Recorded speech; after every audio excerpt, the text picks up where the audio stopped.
जब कोई हमारी बुराई करता है तब हमें गुस्से से बचना चाहिए और धैर्य के साथ काम लेना चाहिए। नमस्कार मित्रों, मैं PS ताल ज्योतिष चैनल पर आप सबों का हृदय की गहराई से बहुत बहुत स्वागत है, अभिनंदन है। और आज की जो हमारी विशेष चर्चा करने जा रहा हूँ वो कर्क राशि वाले जातक के जीवन से संदर्भित है कि फरवरी माह में कर्क राशि वाले जातक के जीवन में क्या प्रभाव, किस किस क्षेत्र में क्या प्रभाव पड़ सकता है, और इसकी बिंदुवार मैं चर्चा करूंगा। और इसी कड़ी में जानेंगे, संक्षेप में चर्चा करूंगा आपके व्यक्तित्व के संदर्भ में, और एजुकेशन, विद्यार्थियों के लिए एजुकेशन, शिक्षा, प्रेम, प्यार, वैवाहिक जीवन, व्यापार, भाग्य व कैरियर, इन तमाम विषयों पर बिंदुवार में चर्चा करूंगा। आप बने रहेंगे अंत तक हमारे साथ, क्योंकि वीडियो के अंत में मैं बताऊंगा कुछ महत्वपूर्ण उपाय जो आपके लिए बहुत लाभदायक होगा। और जो व्यक्ति अपना चार्ट एनालिसिस कराना चाहते हैं तो वो अपना date of birth, birth time और प्लेस देंगे। और जिनके पास बाय दिव्य बर्थ टाइम नहीं मालूम है किसी कारणवश, तो ऐसे व्यक्ति स्वयं के हस्तरेखा अर्थात पॉमिस्ट्री ज्ञान के द्वारा स्वयं के जीवन से संदर्भित समस्याओं को आप जान सकते हैं। और इसका लाभ आप घर बैठे उठा सकते हैं। ऑनलाइन सेवा जारी है लेकिन शुल्क लागू है। और चलिए जानते हैं। और ये चंद्र, जन्म के चंद्र राशि पर ये आधारित रहता है, क्योंकि गोचर के परिवर्तन का प्रभाव जीव के जीवन में पड़ता ही पड़ता है। अब वो प्रभाव नेगेटिव पड़ता है, ये पॉजिटिव पड़ता है, ये आपके चार्ट का रिसर्च का विषय होता है। लेकिन एक विशेष, यदि आप अपने स्वयं के नेटिव चार्ट का एनालिसिस कराते हैं तो और भी एक्चुअल पक्का, प्रत्येक स्थिति की पक्की जानकारी आपको प्राप्त हो जाती है। ये विधा ज्योतिष शास्त्रों में है। अब चलिए जानते हैं कि फरवरी माह में कर्क राशि वाले जातक का, तो एट फर्स्ट ये समझ लें कि इस जो ग्रह गोचर की स्थिति है कुछ इस प्रकार है। कर्क राशि के जो जातक है उसके तृतीय भाव में केतु देव विराजमान है, सप्तम भाव में सूर्य देव विराजमान है, सूर्य देव के साथ बुध देव विराजमान है, और अष्टम भाव में सौगरी होकर शनि देव है, साथ में चंद्रमा देव विराजमान है, नवम भाव में राहु देव के साथ शुक्र देव विराजमान है, एकादश भाव में गुरु देव विराजमान है, और द्वादश भाव में मंगल देव विराजमान है। ये रही गोचर में ग्रह की स्थितियां। और इस ये ग्रह की स्थितियां कर्क राशि के जातक के जीवन में बना रही है। फरवरी माह 2025 की ये बनी है। इसी माह सूर्य ग्रह एवं बुध ग्रह का राशि परिवर्तन भी करेंगे। इन ग्रहों का राशि परिवर्तन करने से पहले और बाद में कर्क राशि के जीवन में क्या प्रभाव पड़ने वाला है, इसकी मैं चर्चा करने जा रहा हूं। जो व्यक्ति पिछले पूर्वार्ध वर्षों में कर्क राशि के जातक काफी परेशान रहे हैं। कोई भी काम उनका सौ समय नहीं हुआ, काम में काफी विलंब हुआ, कई ऐसे काम है जो हुआ ही नहीं। और इतना ही नहीं, बहुत सारी ऑब्स्टेकल, परेशानी, दुविधा, बाधा उपस्थित होता रहा। और किसी न किसी कारण से मन जो है अशांत भी रहा, परेशान भी रहा। इसके पीछे कारण ये था कि वो शनि की ढैया की वजह से आपको काफ़ी परेशानियों का सामना करना पड़ा पूर्वार्ध के वर्षों से। और अब जो है शनि की ढैया मार्च के अंत तक ये समाप्त हो जाएगी, जिस कारण से पूर्वार्ध में जो स्थिति का आपने सामना किया है, जो कष्ट आपने अपने कार्य क्षेत्र में असफल हुए, अब वैसी स्थिति नहीं रहेगी। वो पीड़ा समाप्त हो गया है। अब मैंने जैसा वादा किया कि संक्षेप में स्वास्थ्य संदर्भित थोड़ा व्यक्तित्व का चर्चा करूंगा। तो कर्क राशि के जातक होते हैं किस प्रकार के, अर्थात व्यक्तित्व कैसा होता है। तो देखिए, जातक होते हैं बहुत ही मिलनसार स्वभाव के होते हैं और इतने में अनेक कलाओं के प्रेमी भी होते हैं, गीत संगीत से भी लगाव होता है। लेकिन इनमें एक नेगेटिव बात ये होती है कि इनका माइंड जो है अशांत रहता है। किसी न किसी कारण से माइंड अशांत रहता है। जल्दी किसी पर भरोसा नहीं करते हैं जब तक कि इसे जांच ना लिया जाए। और एक्चुअली इसके अंदर ज्ञानवान भी होते हैं, विद्वान होते हैं, एजुकेशन के प्रति लगाव तो होता है, लेकिन अत्यधिक मेहनत करने की ज़रूरत होती है। जो ये मेहनत नहीं कर पा उस हिसाब से मेहनत नहीं कर सकते हैं। मस्तिष्क में विचलितता, अशांत रहते हैं और ये जीवन में कहीं न कहीं नाम भी कमाना चाहते हैं, कीर्ति भी, जस भी कमाना चाहते हैं। ये भी अभिलाषा ऐसे जातक या वो स्त्री हो या पुरुष हो, रहता ही रहता है। ये हमने संक्षेप में कर्क राशि के जातक के जीवन का व्यक्तित्व का चर्चा हमने किया। चूंकि इनको जो नेतृत्व प्रदान करते हैं वो बृहस्पति और शनि और केतु देव प्रदान करते हैं। अब ये रिसर्च का विषय होता है आपके चार्ट में, और भी अन्य ग्रहों की स्थिति परिस्थितियों को देखना पड़ता है, लेकिन इतना व्यक्तित्व रहता है। अब चलिए बात करते हैं कि फरवरी माह में एट फर्स्ट स्वास्थ्य की चर्चा मैं करता हूँ। स्वास्थ्य कैसा रहेगा?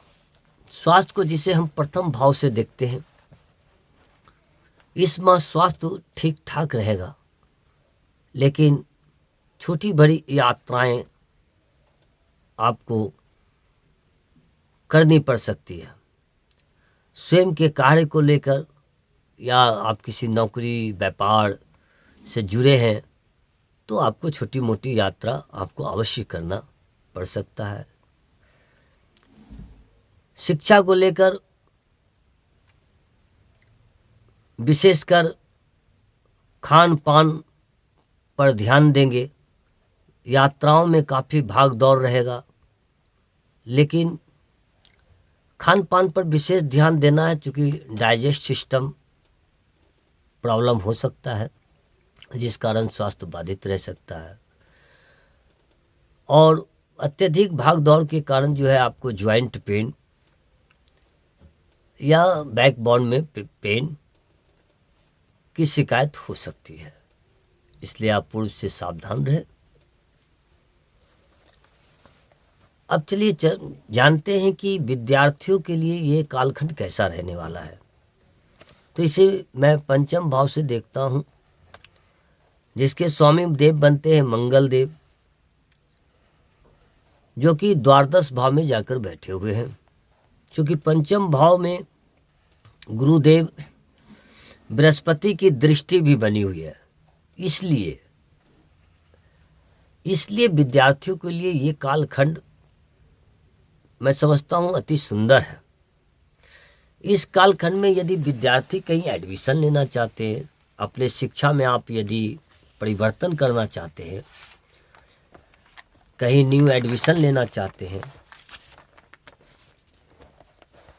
या कोई आपका इस कालखंड में कोई एग्ज़ाम वगैरह है तो यहाँ आपको बेहतर परिणाम मिलने वाला है। आप पूर्णतः ईमानदार होकर आप आगे बढ़े।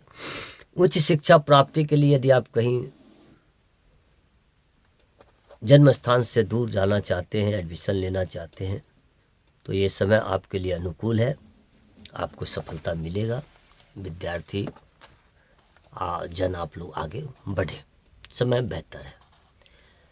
अब चलिए संतान की अगर बात कहूँ तो समय संतान के लिए अच्छा समय बना है।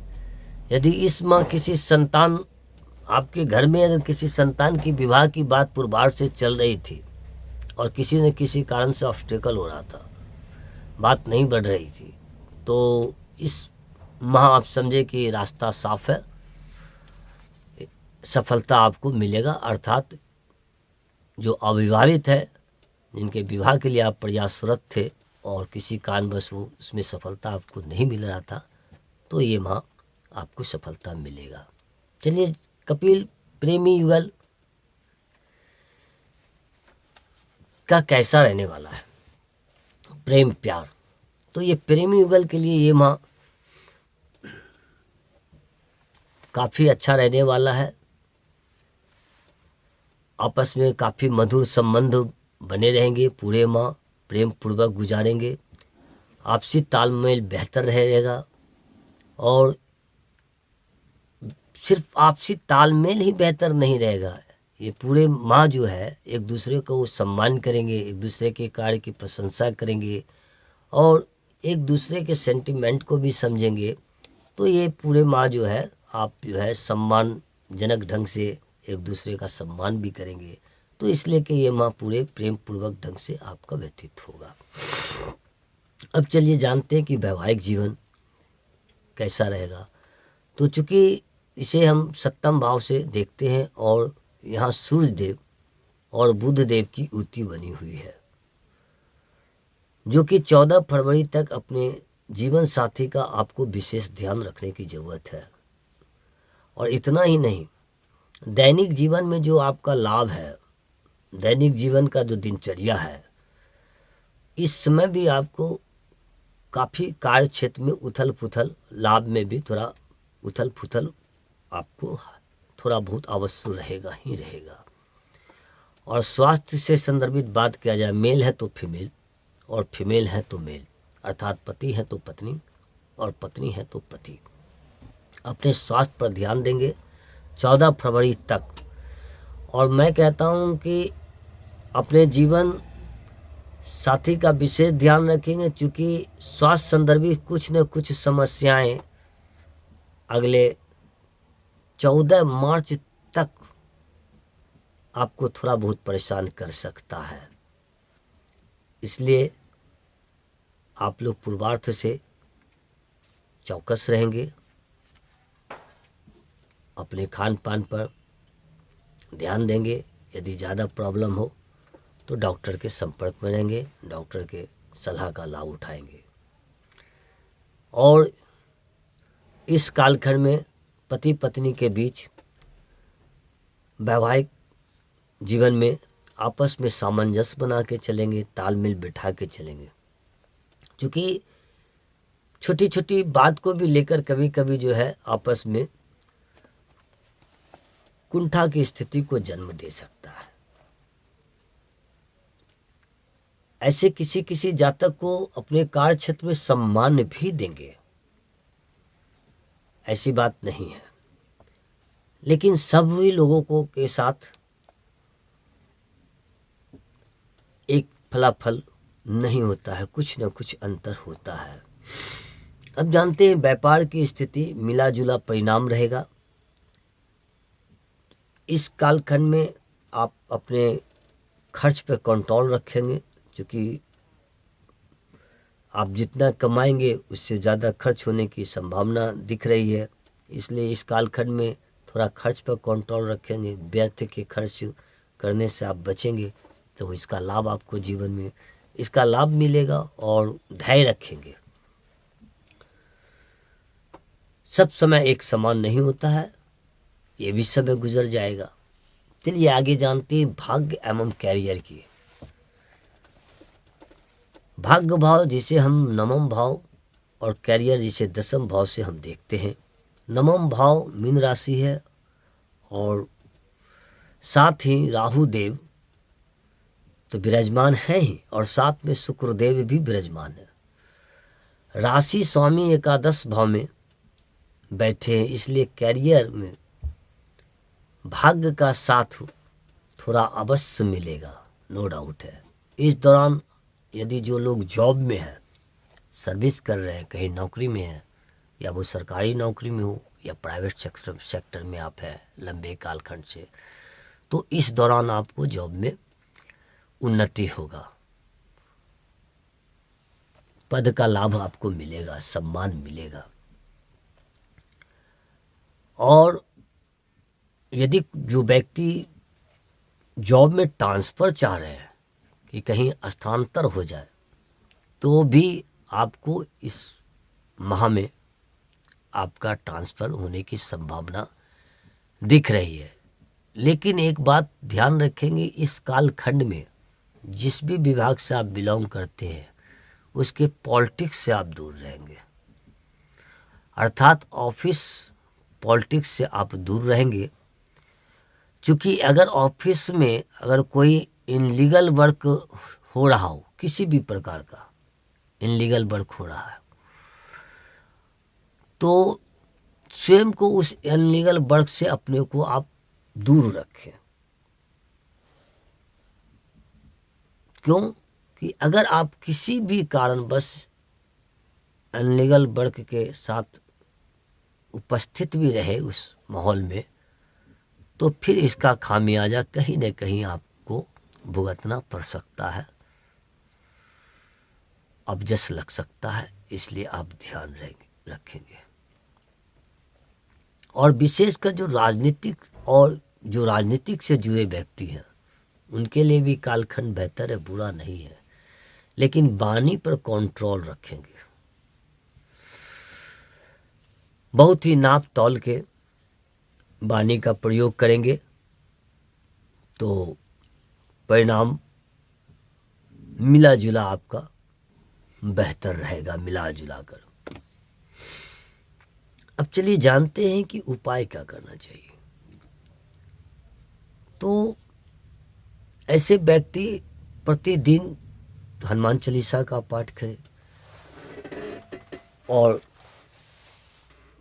विशेषकर तो शनिवार मंगलवार करना ही चाहिए। शनिवार मंगलवार को किसी हनुमान मंदिर के अंदर जाइए, मंदिर के अंदर इन कीजिए, कुछ वक्त वहाँ दीजिए और संभव हो तो प्रतिदिन हनुमान चालीसा का पाठ कीजिए और बृहस्पति देव के मंत्र का जाप कीजिए। ओम ग्रांग ग्रीं ग्रौं सह गुरुवे नमः 108 बार इस मंत्रों का आप पाठ करें। और विशेषकर अगर हो सके तो आप इस कालखंड में एक दिन जो है नमक का त्याग कर दें, अर्थात तो रविवार को नमक का त्याग कर दें, तो फिर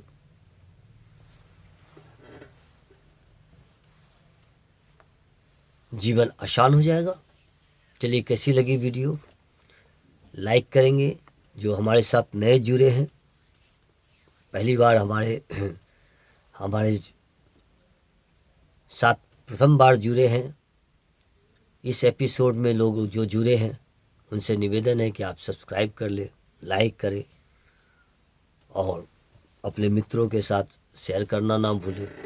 और फिर नए विषयों को लेकर उपस्थित होंगे। अब दीजिए मुझे इजाज़त। वीडियो देखने के लिए बहुत बहुत धन्यवाद।